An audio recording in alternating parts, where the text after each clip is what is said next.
Hello and welcome. I am Pranay Upadhyay and you are watching Namaste World, your daily window into the biggest stories shaping India and the world.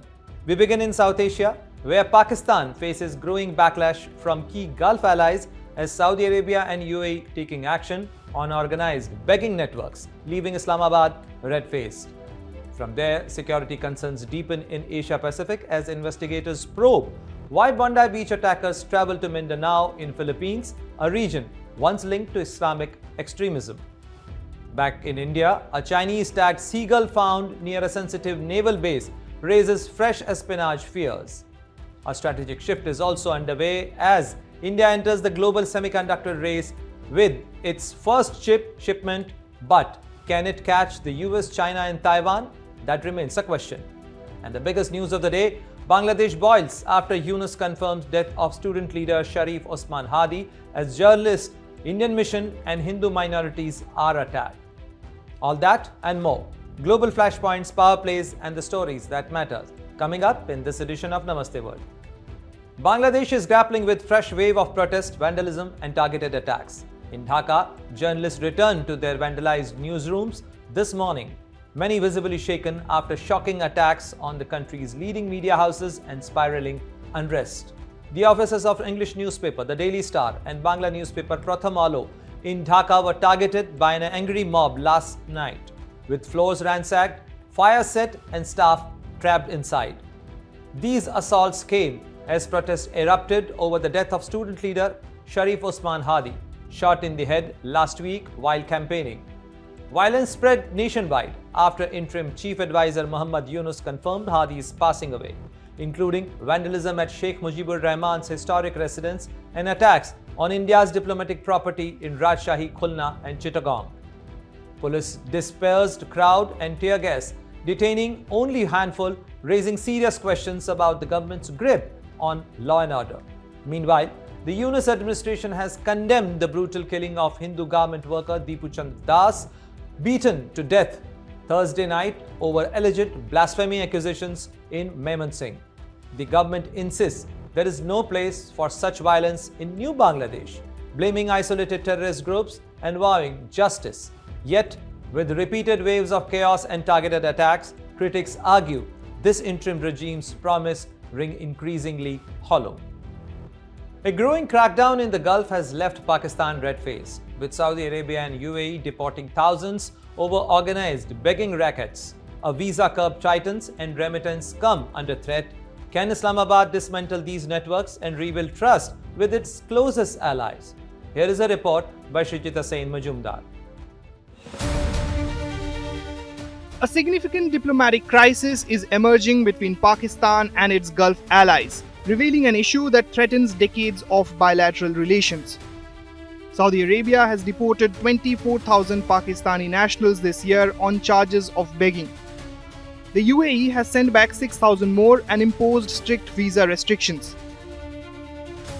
Pakistan's Federal Investigation Agency confirms the problem is real. In 2025, authorities stopped over 66,000 passengers from leaving Pakistani airports, targeting what they call organized begging networks.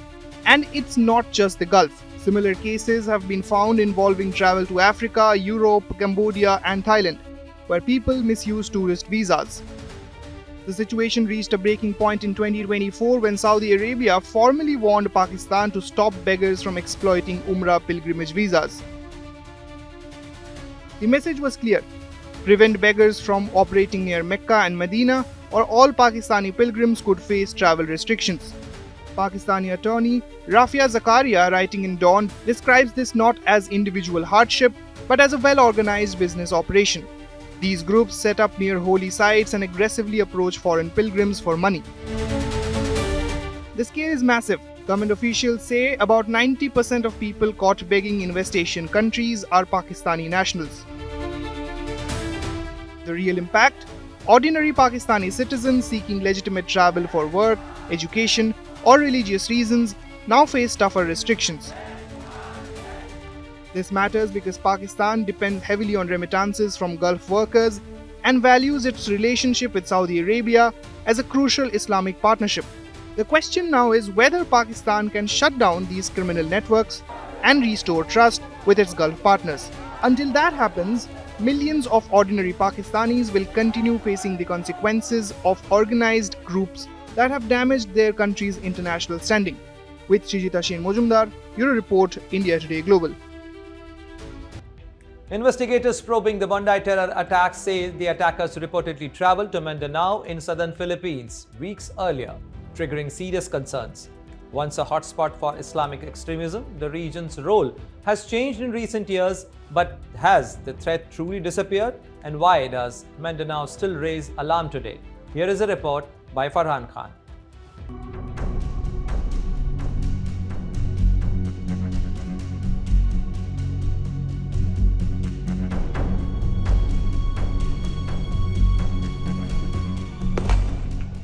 When investigators confirmed that the alleged attackers behind the Bondi Beach terror incident in Australia had travelled to the southern Philippines just weeks earlier, it immediately raised eyebrows. Why Mindanao? And is the region still a hub for Islamist extremism? To understand the concern, you have to look at the history of the southern Philippines. Mindanao, in the south of the country, has spent decades dealing with separatist movements, insurgencies, and extremist violence. It is the only part of the largely Catholic Philippines with a significant Muslim population, and long-standing political and economic grievances have fueled armed movements seeking greater autonomy or an Islamic state. For years, this made Mindanao fertile ground for jihadist groups linked to Al-Qaeda, Jemaah Islamiyah, and later Islamic State. Dense jungles, rugged mountains, and remote island chains provided ideal cover for guerrilla warfare. The region's porous maritime borders also made it easier for fighters, weapons, and funds to move in from neighboring parts of Southeast Asia. The clearest reminder of this threat came in 2017 when Islamic State-aligned militants seized the city of Marawi. For 5 months, they held off the Philippine military, drawing in foreign fighters and funding. The battle left large parts of the city destroyed, displaced tens of thousands of people, and killed dozens. It remains the most serious jihadist uprising in the country's history. Since then, the picture has changed, but it has not completely disappeared. Most major militant groups in the Philippines have been badly weakened. Abu Sayyaf, once infamous for kidnappings and bombings, has largely collapsed, with many fighters killed or surrendering. The Moro Islamic Liberation Front, which once fought the state, signed a peace deal in 2019 and now governs the Bangsa Moro Autonomous Region of Muslim Mindanao, formally abandoning terrorism. Smaller groups still exist. The Bangsa Moro Islamic Freedom Fighters operate in pockets of central Mindanao, though their numbers have fallen. The Maute group, also known as Dawla Islamia, was central to the Marawi siege and has since been reduced to a limited presence. A loose network known as Islamic State East Asia is believed to have a few hundred fighters, mostly local, capable of sporadic attacks rather than large-scale operations. Attacks have become far less frequent. The deadliest in recent years include the 2019 twin church bombings in Jolo and a university bombing in Mindanao in late 2023. These incidents show that while the threat is diminished, it has not vanished. The Philippine government has responded with a mix of military pressure and legal tools. A sweeping anti-terror law passed in 2020 expanded state powers, while sustained operations have dismantled leadership networks and disrupted recruitment. So, is the southern Philippines still a terrorism hotspot? Not in the way it once was.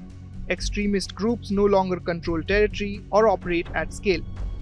But Mindanao remains a sensitive region, with residual militant networks and ideological sympathy in certain areas. That's why any unexplained travel there attracts scrutiny. Investigators stress it is too early to draw conclusions.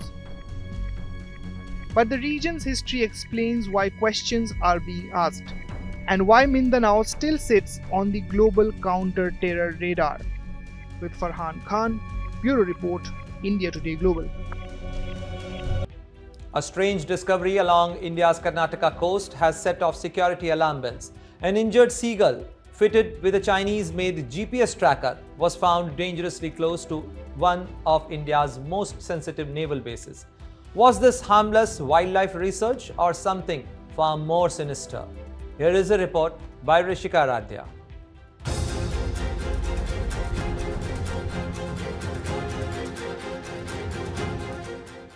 Is China spying on India using birds? That question may sound absurd at first, but when a migratory seagull fitted with a Chinese-made GPS tracking device turned up injured just kilometers from one of India's most sensitive naval installations, it stops being a joke and starts becoming a security concern. Earlier this week, locals near Thimaka Garden along Karnataka's Karwar coast spotted an injured seagull with a strange device strapped to its back. What looked like a harmless bird turned out to be carrying a solar-powered electronic GPS tracker, complete with a note and an email ID asking the finder to make contact. The location made it explosive. The bird was found close to INS Kadamba, India's most strategic naval base, home to aircraft carriers, submarines and key warships. Once fully expanded, IMS Kadamba is set to become the largest naval base in the Eastern Hemisphere. Security agencies were immediately alerted. Forest officials, coastal police and naval authorities launched a joint inquiry. Preliminary findings traced the email ID on the device to the Chinese Academy of Sciences, a major state-backed research institution in Beijing. Officials say the tracker was likely part of a scientific project studying migration routes, feeding patterns and behavior of seagulls. Data retrieved from the device shows the bird traveled over 10,000 kilometers, even crossing Arctic regions before landing on India's western coast. So, research or reconnaissance? Authorities insist there is no direct evidence of espionage so far, but they are not taking chances. The device is now being sent for technical analysis to determine what data it collected, how it transmitted information, and whether it had any capabilities beyond standard wildlife tracking. And this is not an isolated incident. India has seen a strange pattern of spy bird scares, from a GPS-fitted war eagle near Karwar last year, to a pigeon detained in Mumbai for 8 months over suspected Chinese links, to earlier cases involving Pakistan and Kashmir. Globally, history offers even stranger precedents, like Vladimir the beluga whale, suspected of being a Russian spy. Wildlife tracking is a legitimate scientific practice, but when research intersects with strategic military zones, skepticism is inevitable, especially given China's track record of dual-use technology. For now, the seagull remains under observation, but the bigger question lingers. In an age of satellites, drones and cyber warfare, could nature itself be the next intelligence frontier? With Rishika Radhya, Bureau Report, India Today Global. For decades, India designed the world's chips but never built them. That is now changing, with the first domestic chip shipment and multi-billion-dollar factories underway. But as the US, China and Taiwan race ahead, can India realistically close the semiconductor gap? Here is a report by Jyoti Shukla.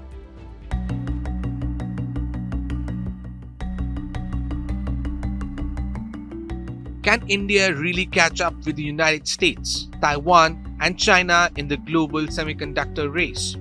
The short answer is not overnight.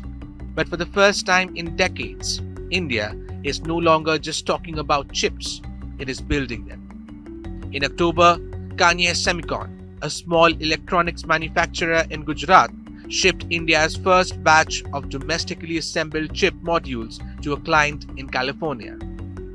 The project, backed by Japanese and Malaysian partners, was funded under Prime Minister Modi's $10 billion semiconductor incentive program launched in 2021. India's biggest bet, however, is still under construction.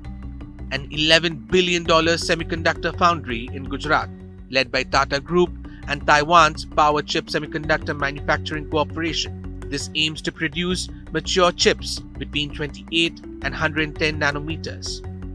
India has already joined as a potential customer, and Tata Electronics signed an agreement with Intel in December to explore manufacturing and packaging at upcoming Indian facilities.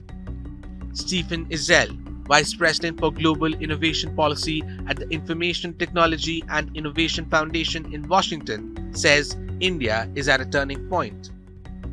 He notes that while India has long excelled in chip design, translating that strength into manufacturing remains a challenge. But Izell says the last 2 to 3 years have seen more progress than the previous decade combined. This is where India is doing well. Its focus on mature chips is strategic. These chips power cars, consumer electronics, and industrial equipment and make up the bulk of global demand. India's chip imports rose 36% in 2024 to nearly $24 billion, and Izell argues even producing 28 nanometer chips domestically improves India's trade balance and industrial competitiveness. India is also betting heavily on assembly, testing and packaging, or ATP, which is easier to enter than advanced fabrication. Ashok Chandra, President of the India Electronics and Semiconductor Association, says ATP requires lower investment and involves less risk. He adds that the technology and expertise needed for these facilities are already widely available across the world. But challenges remain. Several projects, including Micron's $2.7 billion facility and Tata's Assam plant, are behind schedule, and India still trails far behind global leaders in incentives. China has committed $48 billion to semiconductors, while the US CHIPS Act sets aside $53 billion. Izell is blunt about what comes next. He says if India wants to compete at the cutting edge of chip making, foreign partnerships will be essential, adding that it is unrealistic to expect domestic firms to reach 7 or 3 nanometer technology anytime soon. There's also concern over chip design. Alpa Sood, legal director at Marvell Technology India, warns that limiting incentives to domestic firms could backfire. She says India needs incentive structures comparable to China and Malaysia to avoid losing the design advantage it has built over the years. India is not yet a chip superpower, but with political will, targeted partnerships, and smarter incentives, it is finally in the race. With Jyoti Shukla, Bureau Report, India Today Global. As we wrap up today's show, here is a quick look at the top stories making waves around the world. Australia announces a national gun buyback after the deadly Bondi Beach shooting, reviving reforms last seen after the 1996 Port Arthur massacre. Investigators confirmed the Brown University shooting suspect died by suicide after killing an MIT professor days later. French President Emmanuel Macron calls EU funding for Ukraine a break from past policies and signals openness to renewed talks with Russian President Vladimir Putin. And that brings us to the end of today's edition of Namaste World. From breakthroughs in technology and business to political developments and natural disasters, stay tuned as we bring you the latest updates, key developments, and more from New Delhi to New York. See you again tomorrow, same time, right here on Namaste World.